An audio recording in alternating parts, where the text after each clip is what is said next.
Assalamualaikum warahmatullahi wabarakatuh. Innal hamdalillah nahmaduhu wa nasta'inuhu wa nastaghfiruh wa na'udzu billahi min syururi anfusina wa min sayyiati a'malina. Man yahdihillahu fala mudhillalah wa man yudlil fala hadiyalah. Ashhadu an la ilaha illallah wahdahu la syarikalah wa ashhadu anna Muhammadan abduhu wa rasuluh. Ya ayyuhalladzina amanu taqullaha haqqa tuqatih wa la tamutunna illa wa antum muslimun. Ya ayyuhan nasu taqu rabbakum alladzi khalaqakum min nafsi wahidah wa khalaqa minha zawjaha wa batha minhuma rijalan katsiran wa nisaa'a wattaqullaha alladzi tasaaluna bihi wal arham innallaha kana 'alaikum raqibah. Ya ayyuhalladzina amanu taqullaha wa qulu qawlan sadida yuslih lakum a'malakum wa yaghfir lakum dhunubakum wa may yuti'illaha wa rasulahu faqad faza fawzan 'azima.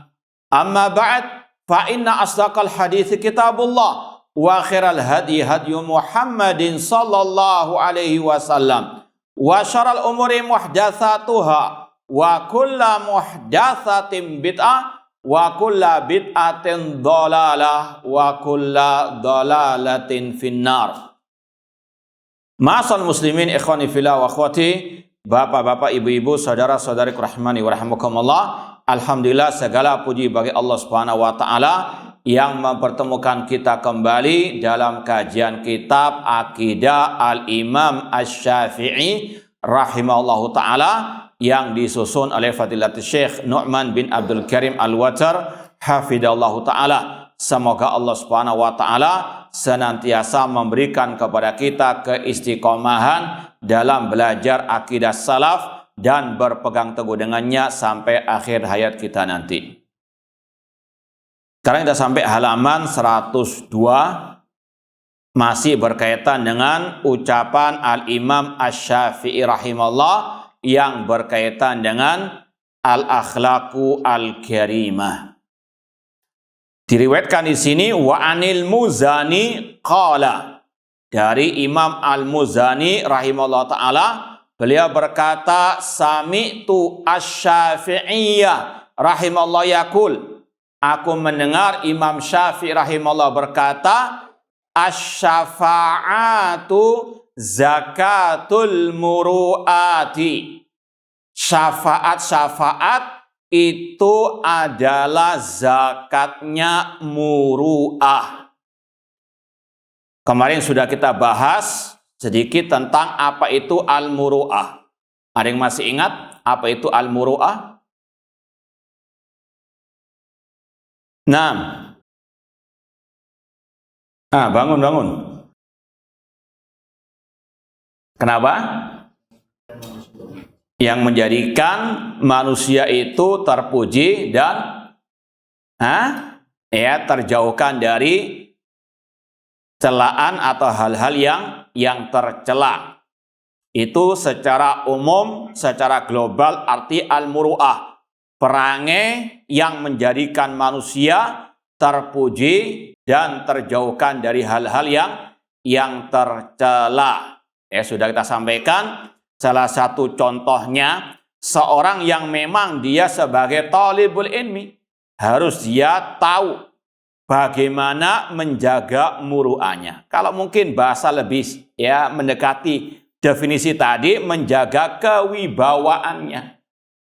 Seperti yang kita gambarkan, jangan sampai pakai jubah, bawa kitab, jenggotnya lumayan panjang, pakai kopiah putih, kemudian apa? Megang gorengan, di tangan kanan, kirinya apa? Minuman, makan sambil apa? berjalan. Kemudian sampahnya dibuang di ini salah satu apa? Yang menghilangkan muru'ah sebagai seorang thalibu al-ilmi. Apalagi sebagai seorang ustadz misalnya. Itu diantara gambaran kurang lebihnya apa itu arti al-muru'ah. Paham ya? Dikatakan di sini asy-syafa'at. Ini bukan syafaat di hari kiamat. Ini syafaat secara arti bahasa. Apa arti asy-syafa'ah secara bahasa? Talabul khair lil ghair. Secara global arti asy-syafa'ah meminta kebaikan untuk orang lain. Itu arti asy-syafa'ah. Ini berlaku di dunia maupun di akhirat. Namun ini pembahasannya bukan urusan akidah yang berkaitan dengan syafaat hari kiamat. Namun ini berkaitan dengan syafaat di dalam urusan dunia di dunia.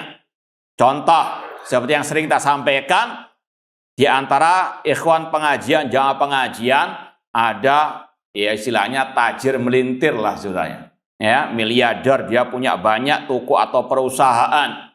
Kemudian ada salah satu dari jamaah yang baru lulus kuliah.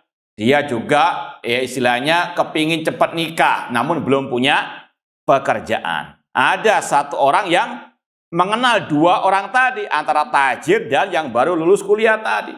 Maka yang lulus kuliah tadi diperkenalkan kepada yang tajir melintir agar bisa dapat lowongan pekerjaan biar segera Pak menikah. Ini namanya asy-syafa'ah. Istilahnya si B yang menjadi perantara ini memberikan syafaat. Apa syafaat tadi? Thalabul khair lil ghair. Dia minta tolong kepada tajir tersebut untuk membantu siapa? Bukan bantu dirinya, membantu orang lain. Itu namanya apa? Asy-syafa'ah. Thalabul khair lil ghair. Meminta kebaikan untuk orang lain. Ini di antara kedudukan syafaat, kata Imam Asy-Syafi'i. Syafaat dalam urusan dunia tadi itu zakatnya muru'ah. Wallahu a'lam. Zakat secara bahasa artinya tuzaki, membersihkan. Mungkin di antara muru'ah kita ada yang kurang, maka ditutupi dengan apa? Tadi perbuatan baik, meminta tolong untuk orang lain. Paham insyaallah ya? Sebagaimana zakatul mal itu bisa mensucikan harta ya manusia, karena mungkin ada hal-hal yang mengotori harta tersebut, dizakati agar hartanya bersih dari hal-hal yang kotor tersebut. Dan ini yang memang diperintahkan oleh Allah dan Rasul sallallahu alaihi wasallam. Kalau dalam surat An-Nisa Allah mengatakan man yashfa' syafa'atan hasanatan yakun lahu nasibun minha. Barang siapa yang memberikan syafaat yang baik, maka baginya pahalanya. Yang penting syaratnya apa? Syafaat yang baik, menolong orang dalam kebaikan. Dan ini bagian daripada wa ta'awanu 'alal birri wa taqwa. Hendaklah kalian saling tolong menolong dalam kebaikan ketakwaan. Dan Rasul mengatakan isfa'u tu'jaru. Berikanlah syafaat, kalian akan mendapatkan pahala. Ini dianjurkan oleh Rasul sallallahu alaihi wasallam. Apalagi juga Rasul mengatakan man yassara ala mu'sirin yassarallahu fid dunya wal akhirah. Barang siapa yang memudahkan urusan orang yang kesulitan, Allah mudahkan urusannya. Semoga Allah mudahkan seluruh urusan kita di dunia wal akhirah. Dan Rasul mengatakan juga, wallahu fi aunil abdi, makanal abdu fi auni akhi. Allah senantiasa menolong hambanya selama hamba itu menolong saudaranya. Anda jangan berharap pertolongan dari saudara yang Anda bantu tadi. Minta harap kepada siapa? Allah Subhanahu wa ta'ala. Rasul juga mengatakan man istata'a an yanfa'a akha falyaf'al. Kata Rasulullah, barang siapa yang bisa memberikan manfaat saudaranya, berilah manfaat. Kalau nggak bisa dengan harta sendiri, nggak bisa dengan apa yang dia miliki, cukup dengan jadi perantara kebaikan. Ini yang dinamakan dengan asy-syafaat.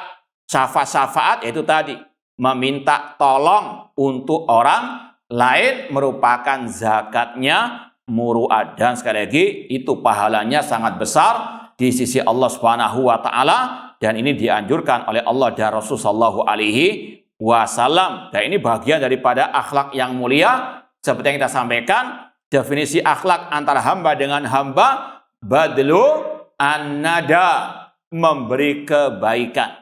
Ini diantara contoh akhlaku al-karimah, asy-syafaat, zakatul muru'at. Paham tum? Alhamdulillah.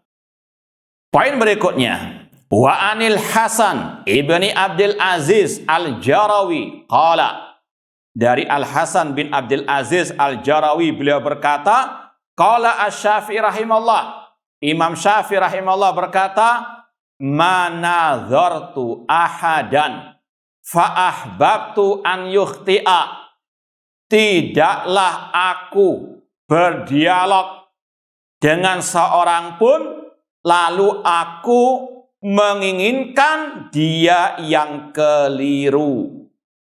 Wa ma fi qalbi min ilmin illa waditu annahu inda kulli ahadin wala yunsabu ilayya. Dan tidaklah ada ilmu dalam hatiku, melainkan aku menginginkan ilmu tersebut ada pada setiap orang dan tidak dinisbatkan kepada diriku. Anak ulangi lagi terjemahannya. Tidaklah aku berdialog dengan seorang pun lalu aku menginginkan dia yang keliru. Dan tidaklah dalam hatiku ada ilmu kecuali aku menginginkan itu ada pada setiap orang dan tidak dinisbatkan kepada. Masal muslimin ikhwani fillah wa akhwati rahimani wa rahimakumullah. Secara garis besarnya, kata para ulama, ini menunjukkan bagaimana keikhlasannya Al-Imam Asy-Syafi'i rahimahullah ta'ala. Beliau sebagaimana kata Allah, la nuridu minkum jazaan wala syukura. Kami tidak mengharapkan balasan atau terima kasih dari manusia. Betul-betul beliau mengikhlaskan semua yang beliau curahkan kepada umat, mengharapkan pahala dari Allah Subhanahu wa taala. Beliau tidak menginginkan popularitas ataupun ketenaran dan yang semisal dengannya dari urusan dunia. Ini makna secara apa? Globalnya.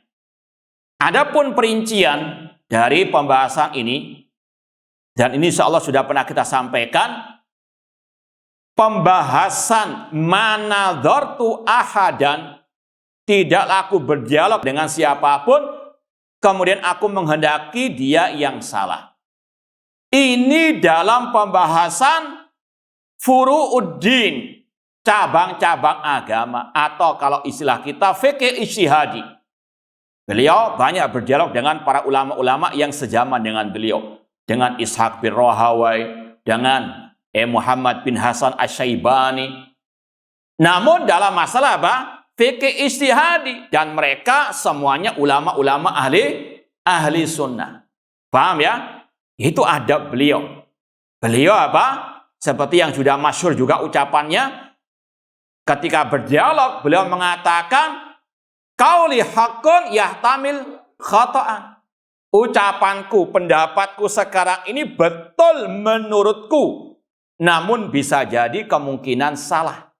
Wa qauluka khata' yahtamil shawaban. Namun ucapanmu, yaitu lawan dialog beliau, aku berpendapat itu keliru sekarang, namun kemungkinan itu juga bisa apa? Benar. Ini sekali lagi harus diberikan catatan yang terang benderang. Ini dalam masalah al-fiqhu al-ijtihadi, khilaf al-ijtihadi. Ya, makanya Imam Syafi'i dikenal punya dua pendapat dalam beberapa permasalahan fikih ijtihadi. Ada al-qaul jadid, ada qaul qadim. Pendapat beliau yang lama ketika di Irak, pendapat beliau yang baru di Mesir. Ini secara umumnya. Jadi jangan dibawa ucapan ini kepada masalah akidah, yang mana itu nususnya terang benerang. Beliau nggak ada qaul jadid, qaul apa? Qadim. Nggak ada akidah baru, akidah apa? Lama. Karena apa? Prinsip ya satu. Dalil-dalil tentang akidah terang benerang. Ya beda dengan sebagian pembahasan masalah apa? Fikih ijtihadi tadi. Makanya ini beda ucapan Imam Syafi'i yang kita baca sekarang ini dengan kasus yang pernah terjadi. Antum lihat halaman 24. Ketika berdialog dengan Hafiz Al-Farad dalam masalah usulul akidah. Beliau nggak ngomong, ya, ente bisa jadi benar, enggak. Bahkan apa? Mengkafirkannya langsung sudah. Ya. Diriwayatkan di sini, kita baca sekedar murojaah. Ketemu halaman 24. Wa anir Rabi, sebelumnya halaman 23. Wa anir Rabi bin Sulaiman qala hadartu Syafi'iyah au haddatsani Abu Syu'aib. Kata Rabi bin Sulaiman, muridnya Imam Syafi'i, aku pernah hadir di majelisnya Imam Syafi'i, atau Abu Syu'aib menceritakan kepadaku. Illa anni a'lam annahu hadara Abdullah ibnu Abdul Hakam wa Yusuf ibnu Amr bin Yazid wa Hafiz Al-Farad. Di majelisnya Imam Syafi'i ada 3 orang yang bernama Abdullah bin Abdul Hakam, Yusuf bin Amr, dan Hafiz Al-Farad. Wa kana Syafi'i yusami Hafsan Al-Munfarid, yang mana Imam Syafi'i menamainya dengan Hafiz Al-Munfarid. Hafiz yang ya istilahnya menyimpang lah kurang lebihnya, Al-Munfarid yang sendirian, nyeleneh. Di majelis itu fasa'ala Hafiz Abdullah ibn Abdul Hakam faqala ma taqulu fil Quran. Hafiz Al-Farad bertanya kepada salah seorang yang ada di majelis tersebut yang bernama Abdullah bin Abdul Hakam, apa pendapatmu tentang Al-Quran? Abdullah bin Abdul Hakam tidak mau menjawab. Fa'aba an yujiba, karena ada Imam Syafi'i. Ini adabnya apa? Ya, Abdullah bin Abdul Hakam tidak mau menjawab karena ada ulama di situ. Fasala Yusuf ibn Umar. Lalu Hafiz bertanya kepada Yusuf bin Umar wa ibn Yazid. Falam yujibu. Tidak pula dijawab oleh mereka. Wakilahumma asyar ila Syafi'i. Inti tanya kepada Syafi'i. Ya. Ini sekali lagi dialog antara Imam Syafi'i dengan Hafiz Al-Farad. Fasala asy-Syafi'iyah. Hafiz Al-Farad bertanya kepada Imam Syafi'i, dan ini tujuannya untuk mendebat. Ya. Fahtajja alai Syafi'i. Imam Syafi'i pun akhirnya apa? Menegakkan hujjah atas Hafiz Al-Farad. Ini bukan sekedar tanya Hafiz Al-Farad, mancing-mancing apa? Imam Syafi'i dan orang-orang yang ada di situ tentang Al-Quran, apakah makhluk atau bukan makhluk. Ya, maka Imam Syafi'i pun apa? Menegakkan hujjah, mendebatnya. Ini debat dalam masalah apa? Usulul ad-din atau furu'uddin? Usulul ad-din. Fahtajja ali Syafi'i wa talat fihil munadhara. Panjang lebar debat mereka. Ini masalah apa? Usuluddin. Apakah Imam Syafi'i mengatakan seperti tadi? Ya, ucapanku sekarang benar, mungkin bisa jadi keliru. Tidak. Ya, fa'aqama Syafi'i al-hujjah. Imam Syafi'i ya betul-betul bersikeras di atas pendapatnya, di atas sikapnya, akidahnya. Al-Quran kalamullah. Ya, fa'aqama Syafi'i al-hujjata alai bi anal Quran kalamullah ghairu makhluk.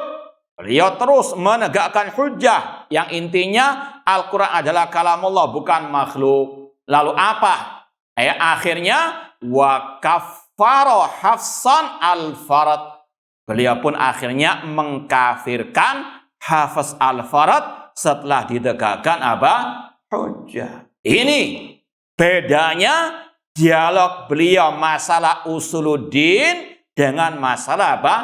Al-fiqh al-ijtihadi. Paham? Paham tidak? Nah, ini banyak kerancuan di sebagian orang, baik yang dari dalam maupun dari luar. Dan yang kita pernah baca sendiri, kita pernah dengar sendiri, yang dari luar mengatakan Imam Syafi'i nggak ada masalah dengan ahli kalam.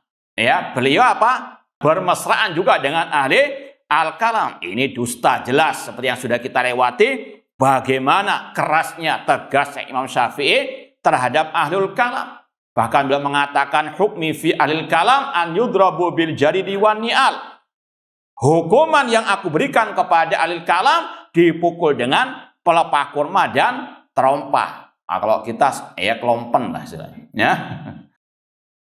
Kemudian dikarak di kampung-kampung, di kabilah-kabilah, serta diumumkan hadza jazaa'u man tarakal kitab wa sunnah wa aqbala ala ilmil kalam. Ini balasan sanksi bagi yang meninggalkan Al-Qur'an dan Sunnah dan dia apa?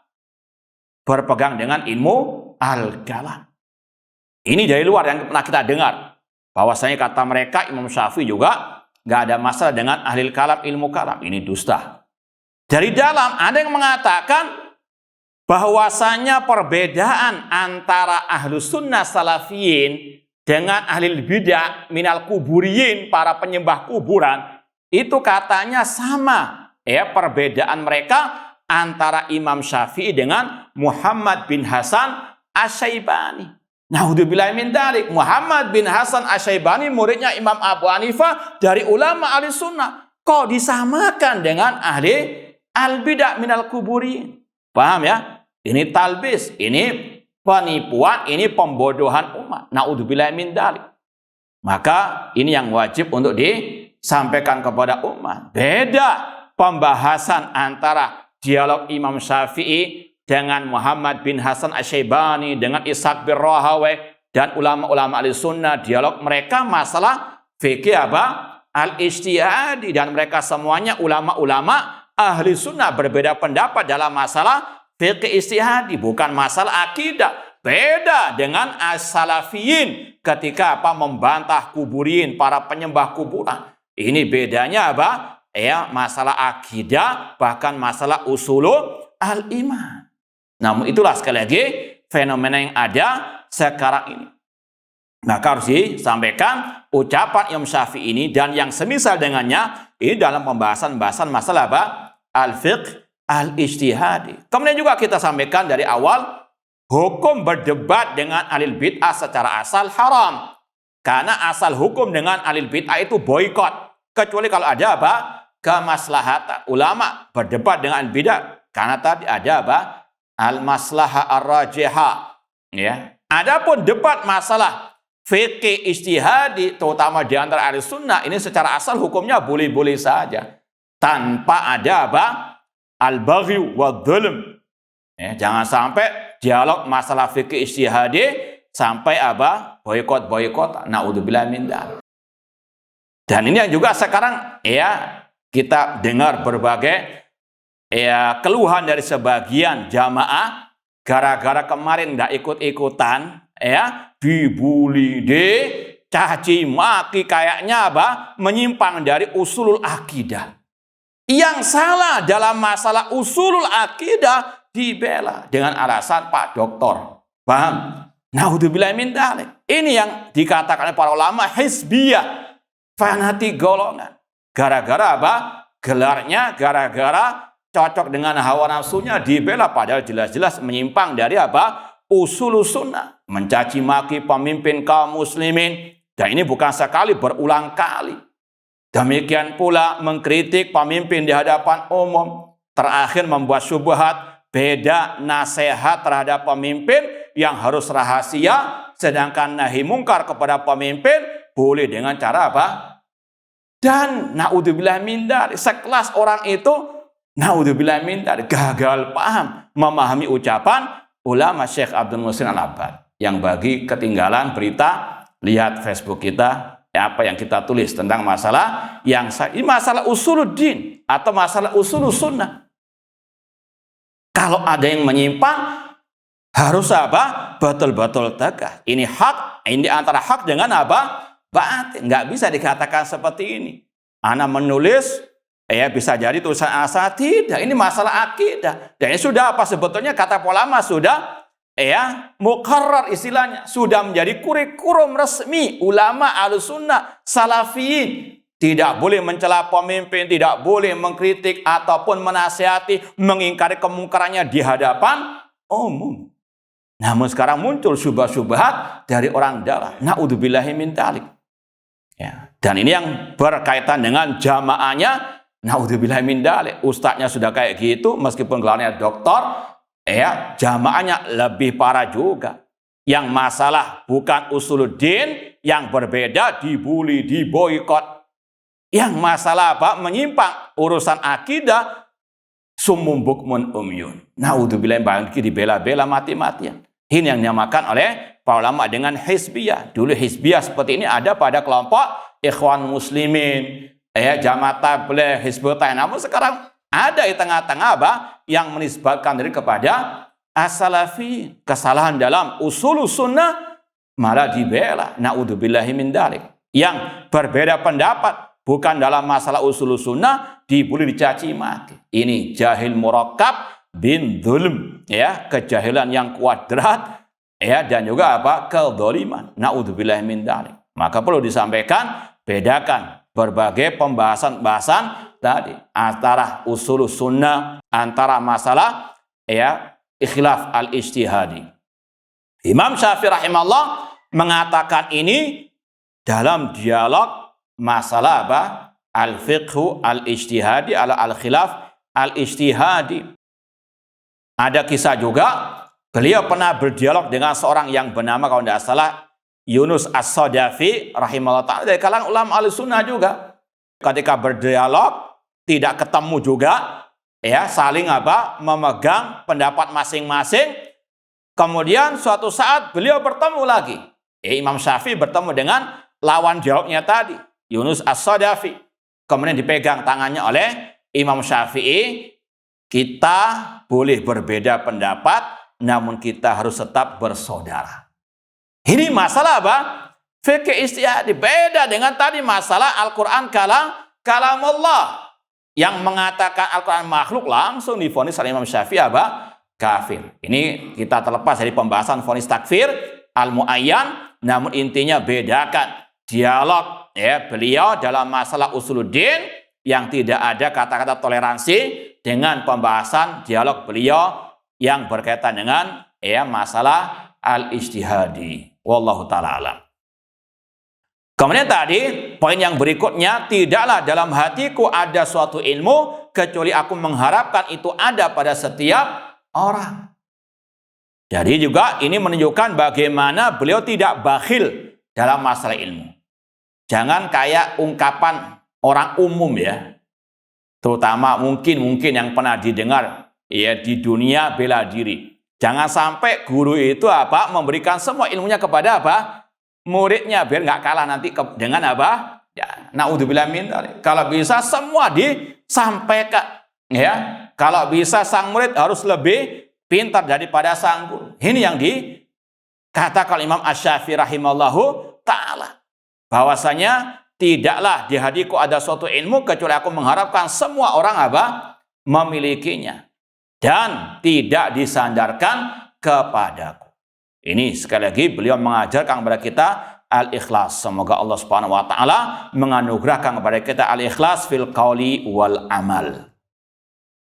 Lanjut riwayat berikutnya, wa anil Hasan ibni Muhammad ibni As-Sabbah Az-Za'farani qala, dari Al-Hasan bin Muhammad bin Sabbah Az-Za'farani, beliau berkata, sami'tu Syafi'iyya rahimahullah wa huwa yahlif wa yaqul ma nadhartu ahadan qad illa 'alan nasihati.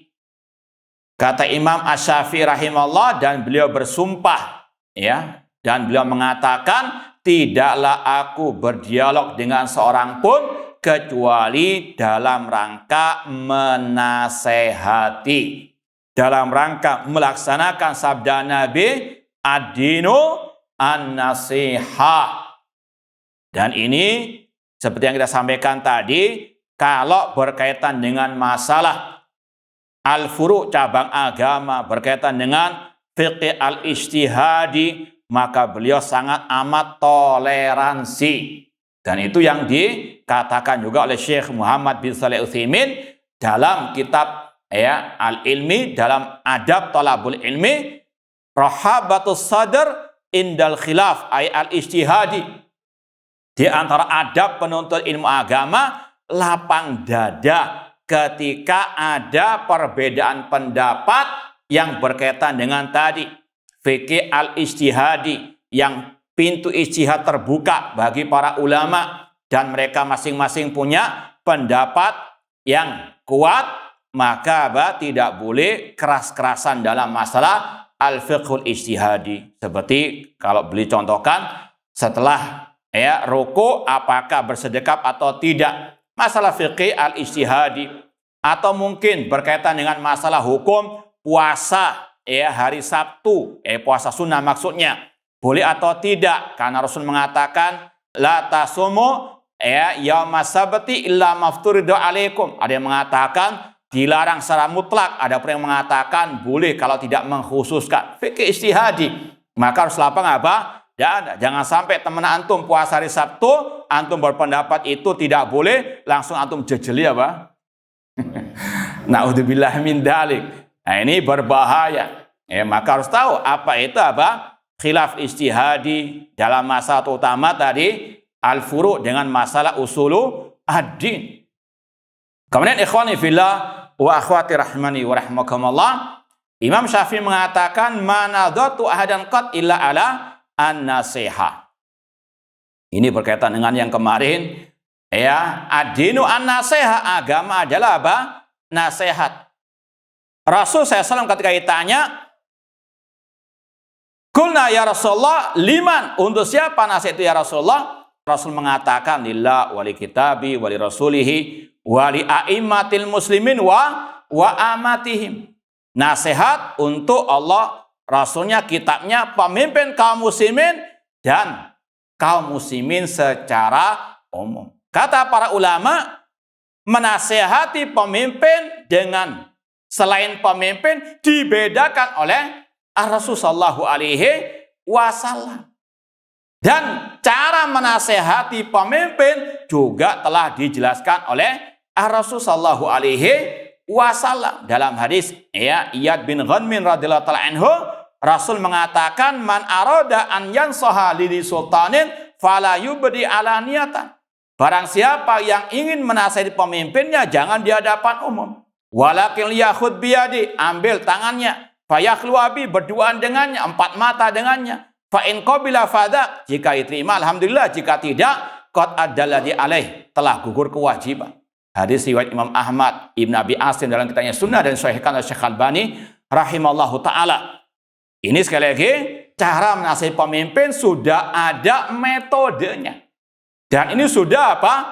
Final, sudah tidak perlu diragukan atau diperdebatkan lagi. Ini bagian masalah akidah ahli sunnah wal jamaah, prinsip ahli sunnah wal jamaah sejak dahulu kala. Nah sekarang muncul dengan istilahnya bersilat lidah. Beda nasihat dengan mengingkari apa? Kemungkaran. Menasehati harus dengan rahasia. Namun mengingkari kemungkaran pemimpin yang terbuka boleh dengan terbuka. Naudzubillahi min dzalik. Ini akhir zaman banyak bid'ah ataupun syubhat. Para ulama tidak ada yang membedakan antara menasehati pemimpin dengan mengingkari kemungkaran pemimpin. Harus dengan tertutup, harus dengan rahasia. Dan ini sekali lagi kalau mau lebih terperincinya, lihat makalah kita ketika membantah sang DR itu. Paham ya? Dalilnya mana mengingkari kemungkaran pemimpin harus dengan rahasia juga? Sabda Rasul SAW dalam Sahih Muslim, dalam Sunan Abi Dawud, kata Rasul SAW, satakunu ba'di a'immatun ta'rifuna minhum wa tunkirun. Akan muncul pemimpin-pemimpin yang kalian mengenal mereka, kata para ulama, mengenal kebaikan mereka, wa tunkirun, dan juga mengingkari kemungkaran mereka. Tentunya namanya pemimpin ada baik, ada apa? Jeleknya. Namun kata Rasul setelahnya, faman angkara faqad salima. Dalam riwayat Abu Dawud, kata Imam Abu Dawud, qala Hisham, perawi hadis ini, makna man angkara, barang siapa mengingkari bilisanihi, dengan lisannya. Jangan gagal paham dulu. Oh, berarti boleh celah di majelis umum. Kata Syekh Abdul Muhsin Al-Abbad, yang sang doktor gagal paham tentang ucapan yang lain dari Syekh Abdul Muhsin Abbad. Syekh Abdul Muhsin Abbad ketika mensyarah hadis ini, beliau mengatakan mengingkari dengan lisan bitariqatin syar'iyyah, dengan cara yang disyariatkan, bitariqatin tarattu fiha al-maslah, ada kemaslahatannya, bukan di mimbar bebas, di mimbar ceramah, kajian, Jumat dan sebagainya, bukan di majami'inna, kumpulan orang-orang banyak. Ini sekali lagi, ulama sejak dahulu kala sudah paham menasehati, mengingkari kemungkaran pemimpin harus dengan cara rahasia. Nah, ini kok muncul yang bergelar doktor mengatakan beda nasihat dengan mengingkari makanya dari dulu dia suka mencaci maki pemimpin di hadapan ternyata syubhatnya ini diantaranya. Padahal gagal naudzubillahi min dzalik. Intinya sekali lagi, hati-hati, syubhat bukan dari luar sana namun juga banyak dari dalam. Makanya harus betul-betul kita serius belajar akidah agar tidak mudah termakan syubhat-syubhat tersebut. Ini masalah usul sunnah. Sudah kita sampaikan, dulu ada seorang yang bernama Hasan bin Saleh. Karena menyimpang dalam masalah ini, langsung diboikot, ditahdir oleh ulama-ulama salaf seperti Sufyan Ats-Tsauri dan yang lainnya. Ini bukan masalah fikih al-ijtihadi. Sudah tidak ada fikih ijtihadi, karena la ijtihada ma'nas, kata para ulama. Tidak ada ijtihad kalau sudah ada nas. Nasnya sudah jelas tadi. Riwayat sahabat Iyad bin Ghanmin dan juga riwayat Ummu Salamah radhiyallahu taala anhumah. Dan ini sudah disepakati oleh para ulama. Nanti akan muncul apa lagi ini? Beda nasihat mengingkari dengan mengkritik. Naudzubillah min dzalik. Ini ahlul kalam, bersilat lidah. Hati-hati. Intinya sekali lagi, harus betul-betul selektif dalam menimba al-ilmu. Adapun menasehati selain pemimpin, yang pertama, kalau memang kesalahan orang itu secara tertutup rahasia, maka Rasul mengatakan man satara musliman satarallahu fid dunya wal akhirah. Barang siapa menutup aib saudaranya, Allah akan tutupi. Maka haram kalau misalnya ada seseorang yang keliru secara tertutup, mungkin Anda saja yang mengetahui, maka haram untuk disebarluaskan. Ini termasuk menyebarkan fahisyah di tengah-tengah kaum muslimin. Dan juga yang lebih parah lagi kalau sudah mencari-cari aib. Man tatabba'a aurata akhi tatabba Allah auratahu wala fi dakhili baiti aw kama qala Rasul sallallahu. Barang siapa yang mencari-cari aib saudaranya, mencari di sini yang tertutup, dia gali-gali. Bukan yang sudah menyebar di medsos. Itu suka mencari aib. Aibnya Anda yang mencari kita. Paham? Karena disebar ini kadang itu manusia-manusia yang suka bersilat lidah. Naudzubillahi min dzalik.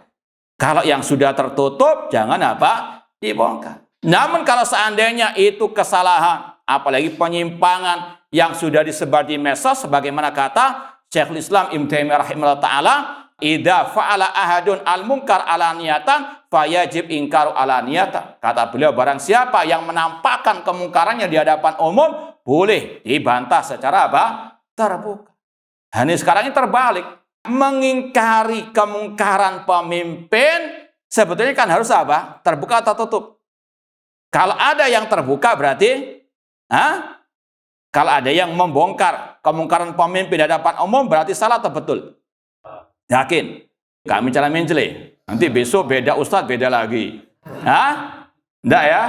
Alhamdulillah. Nah, sekarang terbalik. Kalau ada yang mencaci maki, mengkritik pemimpin, mengingkari kemungkarannya di hadapan umum, wah, dikatakan pahlawan dan seterusnya. Tidak ada mengingkari kemungkaran. Nggak ada kata-kata Ustadz, kan nggak boleh dalam Islam, nggak boleh dalam sunnah Rasul, harus tertutup. Nggak ada yang ngomong gitu. Ya, dari mereka maksudnya. Tapi kalau ada yang membantah ya kesesatan sang Ustadz tadi, dikatakan kok nggak Jepri saja Ustadz? Loh, dari Bang Jepri. Ya? Yang harus tertutup ya apa? Dibuka di hadapan umum. Yang boleh terbuka disuruh apa?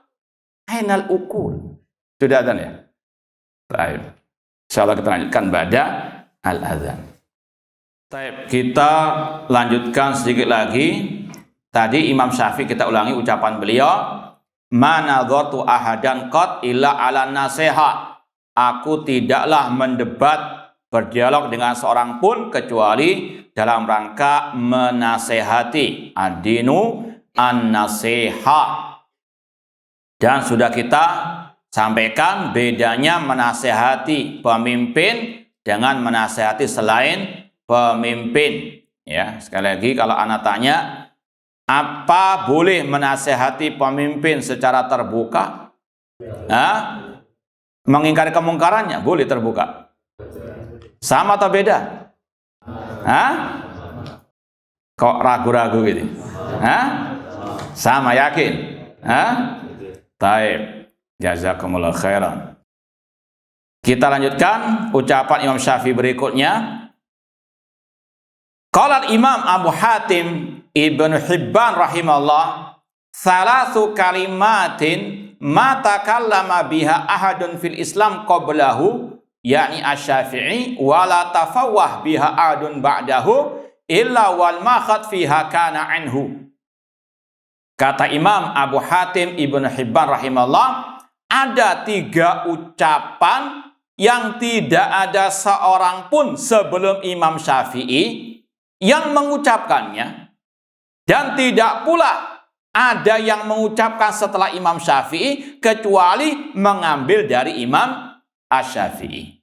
Ini sekedar untuk menunjukkan bagaimana kedudukan Al-Imam Asy-Syafi'i rahimahullah. Ucapannya luar biasa berharganya, atau ucapan emas Imam Asy-Syafi'i rahimahullah ta'ala. Dan ini wallahu alam sebagaimana kata Abu Utsman An-Naisaburi rahimahullah ta'ala, "Man ammara as-sunnah fi nafsihi nataqa bil hikmah." Barang siapa yang memakmurkan sunnah dalam dirinya, betul-betul berpegang teguh dengan sunnah Rasulullah SAW dalam masalah akidah, ibadah, akhlak dan sebagainya, maka yang muncul dari lisannya ucapan yang hikmah, ucapan yang lurus, ucapan yang betul-betul di atas kebenaran. Ini syarat atau di antara kiat agar ucapan kita selalu di atas kebenaran, memakmurkan sunnah dalam diri kita. Namun sebaliknya kata Imam Abu Utsman An-Naisaburi, "Wa man ammara nafsahu bil hawa nataqa bil bid'ah." Namun barang siapa yang memakmurkan hawa nafsu dalam dirinya, yang keluar dari lisannya ucapan-ucapan bid'ah, postingan-postingan bid'ah. Na'udzubillahi min dzalik. Ini wallahu alam Imam Syafi'i rahimahullah nasirus sunnah. Ucapannya luar biasa, banyak yang berharga, di antaranya dalam 3 ucapan ini. Bahkan tidak ada yang mengatakan sebelumnya, atau kalau ada yang mengatakan setelahnya, itu mengadopsi dari ucapan Imam Asy-Syafi'i. Apa saja 3 ucapan tadi? Ihdaha sami'tu Ibnu Khuzaimah yaqul, sami'tu Al-Muzani yaqul, sami'tu Syafi'i yaqul. Kata Abu Hatim Ibnu Hibban tadi, aku mendengar Ibnu Khuzaimah berkata. Ibnu Khuzaimah mengatakan, aku mendengar Imam Muzani berkata. Ini silsilah sanadnya. Aku mendengar Imam Al-Muzani berkata, aku mendengar Imam Syafi'i rahimahullah berkata, "Idza sahhalakumul hadis an Rasul sallallahu alaihi wasallam fakhudhu bihi wa da'u qauli." Kata Imam Asy-Syafi'i rahimahullah, apabila telah sahih hadis dari Rasul sallallahu alaihi wasallam, ambil ucapan Rasul SAW, tinggalkan ucapan. Ini manhaj ahli sunnah wal jamaah. Yang merupakan dalil yang wajib dipegang erat sampai mati, Al-Quran dan Sunnah. Ucapan siapapun bukan dalil. Ya, kalau ada ucapan ulama bertentangan dengan sabda Rasul, ambil sabda Rasul, buang ucapan yang menyelisih. Itu kalau ucapan ulama, apalagi sekedar dok. Antum yang ngomong lo ya. Nanti antum dibilang kurang adab lo. Ya, ini muncul sekarang ini kurang adab ini, masa dokter dibantah. Masya Allah, kayak malaikat dokter. Ini sudah ta'assub luar biasa, buta. Ya, nggak tahu buta kuadrat atau gimana. Ini yang diajarkan Imam Syafi'i rahimahullah. Kalau ada hadis yang sahih tadi sudah kita sampaikan, mengingkari kemungkaran pemimpin, menasehati pemimpin harus dengan rahasia, itu sabda Rasul. Kalau ada dokter mengatakan boleh mengingkari kemungkaran pemimpin dengan terbuka, pilih yang mana? Yang nggak beradab siapa? Yang meninggalkan sabda Rasul atau yang berpegang dengan sunnah Rasul? Sekarang terbalik. Yang berpegang dengan sunnah Rasul dia nggak beradab kepada Pak Dokter. Yang mengikuti ucapan Pak Dokter dianggap apa? Na'udzubillah min adab apa itu? Adab Gang Piro. Paham? Ini semuanya sebab dibolak-balikkan. Imam Asy-Syafi'i rahimahullah mengajarkan manhaj yang sebenarnya. Kalau ada hadis Rasul yang sahih, maka apa? Pegang erat. Dan tinggalkan ucapanku yang menyelisih. Itu kalau ucapan Syafi'i wajib ditinggalkan kalau menyelisih sabda Rasul. Apalagi selain beliau. Jangankan Imam Syafi'i, Abu Bakar wa Umar. Kalau ada ucapan mereka menyelisih sabda Rasul, kata Ibnu Abbas, wajib ditinggalkan ucapan Abu Bakar wa Umar. Apalagi selain Abu Bakar wa Umar. Ya ayyuhalladzina amanu la tuqaddimu baina yadayillahi wa rasul. Ini sebenarnya manhaj yang sudah apa? Terang benderang, yang sudah baku, yang sudah paten. Nggak perlu istilahnya tawa-tawa lagi. Nah, inilah akhir zaman. Banyak syubhat. Yang kedua, ucapan Imam Syafi'i yang luar biasa berharganya, yang sudah kita baca tadi, akhbarani Muhammad ibnu Mundhir ibni Sa'id anil Hasan ibni Muhammad ibni Sabbah az-Za'farani qala sami'tu Syafi'iyya yaqul, aku mendengar Imam Asy-Syafi'i berkata, manadzartu ahadan qad fa ahbabtu an yukhti'ah. Tidaklah aku mendebat berdialog dengan seorang pun, lalu aku menyukai untuk dia yang salah. Ini dalam masalah apa? Nah, fikih al-ijtihadi. Yang ketiga, kata tadi Imam Abu Hatim Ibnu Hibban, sami'tu Musa ibn Muhammad ad-Dailami bi Antaqiyah yaqul, sami'tu Ar-Rabi ibn Sulaiman yaqul, sami'tu Syafi'i yaqul. Imam Syafi'i berkata, wadittu annan nasa ta'allamu hadhil kutub wa lam yansibuha ilayya. Aku menghendaki manusia belajar dari kitab-kitabku ini, namun mereka tidak menisbatkannya kepada.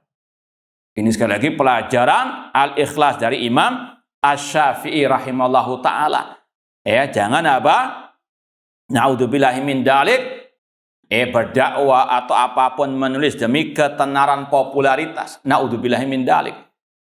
Dan juga dari sini kita tahu bagaimana seorang alim mengajarkan betul-betul apa? Al-ikhlas. Agar apa? Tidak menjadi riya dalam apapun yang dia sampaikan. Kemudian juga ini menunjukkan bagaimana jauhnya akhlak orang-orang sekarang yang bukan hanya tidak mau kepopuleran, bahkan minta kepopuleran, ketenaran dengan kedustaan. Bahkan apa? Buku orang lain diakui atau sekedar kopas saja dicantumkan namanya padahal hasil karya orang lain. Adapun dulu ini Imam Asy-Syafi'i rahimahullah, aku menginginkan orang-orang itu belajar dari kitab-kitabku, namun mereka tidak menisbatkan kepadaku. Semoga Allah Subhanahu wa taala menganugerahkan kepada kita al-ikhlas fil qouli wal amal. Kurang lebihnya mohon maaf. Wa jazakumullahu khairan. Aqulu qouli hadza wa akhiru da'wana anil hamdulillahirabbil alamin. Wassalamualaikum warahmatullahi wabarakatuh.